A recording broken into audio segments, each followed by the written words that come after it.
logística no calendário da Fórmula 1 acabou trazendo um buraco no campeonato da Fórmula 2 logo no início dessa temporada. Mas será que dá para pensar em alguma solução? É sobre isso que a gente vai discutir no vídeo de hoje.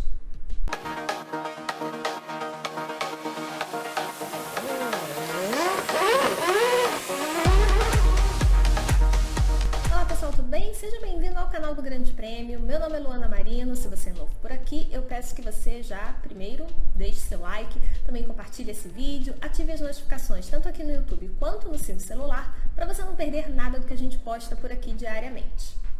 Vamos falar então um pouquinho sobre a Fórmula 2 e também sobre a Fórmula 1, porque essa questão da mudança do calendário na Fórmula 1, trazendo o GP do Japão para o início da temporada, né, o primeiro semestre do Japão, que ficou marcado durante tantos anos, até pelos encerramentos de campeonatos, disputas marcantes de título, mas por uma questão de logística e de tentar melhorar todo esse trânsito de viagens ao longo de 24 corridas na Fórmula 1, eles trouxeram então a etapa japonesa para esse primeiro semestre, logo ali depois da Austrália, Japão, China, aí a gente vai ter a primeira corrida acontecendo nos Estados Unidos, para enfim a categoria voltar para a Europa. E só quando a categoria voltar para a Europa é que a gente vai ter a Fórmula 2 de novo nas pistas, que vai ser lá em Imola em maio.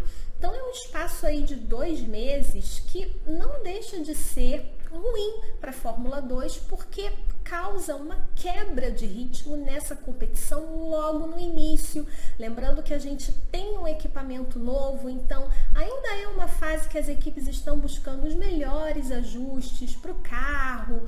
É importante o piloto se manter ali na ativa e ter uma sequência de corridas, de competição. De certa forma, isso é complicado sim para os meninos da Fórmula 2, por mais que seja uma ótima atitude da Fórmula 1, se a gente for pensar, claro, pelo lado da sustentabilidade de um calendário tão inchado, não deixa de ser uma solução e é bom ver que a categoria realmente está se preocupando com isso. Só que do ponto de vista da Fórmula 2 é um problema e acho que esse assunto precisa sim ser colocado em pauta num futuro talvez não muito distante. Eu acho que dá para a gente pensar em como resolver essa situação para que os pilotos não tenham essas férias forçadas no início da temporada, já que eles também têm esse período de férias forçadas lá no final da temporada. Tem uma distância ali também sem corridas de mais de 2 meses até quando a Fórmula 1 faz a perna americana, passando pelos Estados Unidos, México, Brasil, enfim. Então é também complicado ali, ainda mais porque é a reta final da temporada. Mas falando sobre esse início de temporada, talvez a gente poderia pensar assim, seria uma oportunidade então para as equipes já começarem a colocar os novatos para andar nos treinos livres. Então teria chances assim da gente ver, por exemplo, pilotos jovens andando na China, no Japão, em Miami. E de fato sim, só que isso também não é muito interessante para a Fórmula 1. Justamente porque tá o quê? Tá no início da temporada.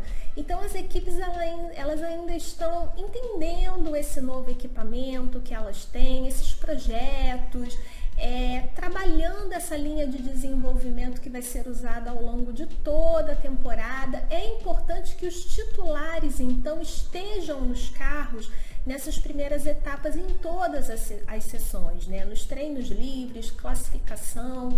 Então é complicado você já pegar um piloto novato e colocar em um treino livre logo de cara, assim, porque você tem ali um espaço que dá para aproveitar, sendo que isso vai acontecer lá no final do ano.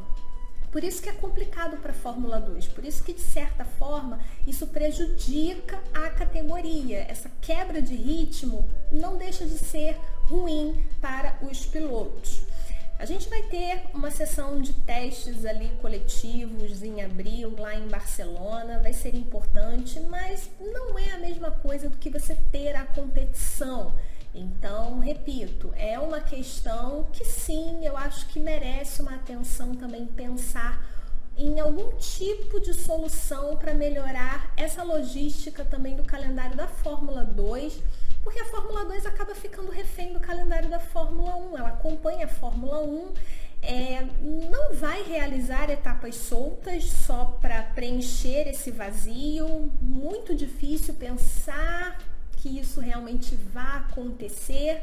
Não seria ruim, de certa forma não seria ruim, mas a proposta é que tanto a F2 quanto a F3 sejam essas categorias de suporte.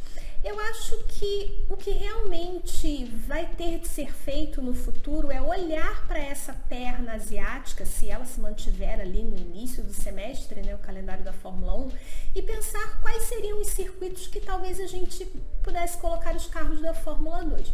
Suzuka, por exemplo, é uma pista clássica, é uma pista das mais desafiadoras, é meu circuito favorito do calendário, mas é uma pista que ficou muito ultrapassada, os carros são muito grandes, o carro da Fórmula 2 também é tão grande quanto o carro da Fórmula 1 e a pista é muito estreita, as áreas de escape são pequenas, então por conta dessas características e por ser um circuito de alta velocidade, ele acaba se tornando um circuito perigoso.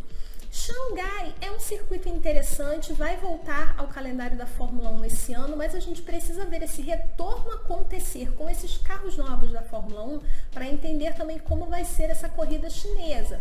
O mercado chinês também é um mercado ainda lucrativo, então essas questões aí também, mercadológicas, seria interessante a gente ter, quem sabe, Fórmula 2 correndo em Xangai e Miami mais ainda, porque aí a gente está falando do mercado americano, só que hoje a F1 Academy corre lá em Miami, então também eu acho que teria esse problema da gente ter ali, teria de encaixar a Fórmula 2 ali com Miami, e é claro que a gente também não pode esquecer que qualquer corrida, qualquer etapa realizada fora do calendário europeu mexe com o orçamento da categoria. Isso porque, como aconteceu na Austrália, tanto no ano passado quanto esse ano, foi a categoria que arcou com os custos, com as despesas de logística. Então, jogar isso para as equipes seria um pouco complicado. A gente está falando de equipes ali de base, equipes que dependem muito de patrocínio, de aporte financeiro. Não é a mesma coisa da Fórmula 1. Por isso que você fazer viagens fora desse circuito europeu é tão complicado. Mas sem dúvida tem pistas ali, se a gente olhar, que seria bem interessante de ver os carros da Fórmula 2. E eu quero saber a sua opinião, o que você acha sobre essa perna asiática da Fórmula 1. Então, esses circuitos Suzuka, Xangai e aí depois passando por Miami nessa primeira corrida dos Estados Unidos, será que teria algum circuito ali que daria sim para trazer a Fórmula 2 para a gente não ter esse buraco no campeonato logo no início? Deixa aí nos comentários. Eu vou ficando por aqui e até a próxima.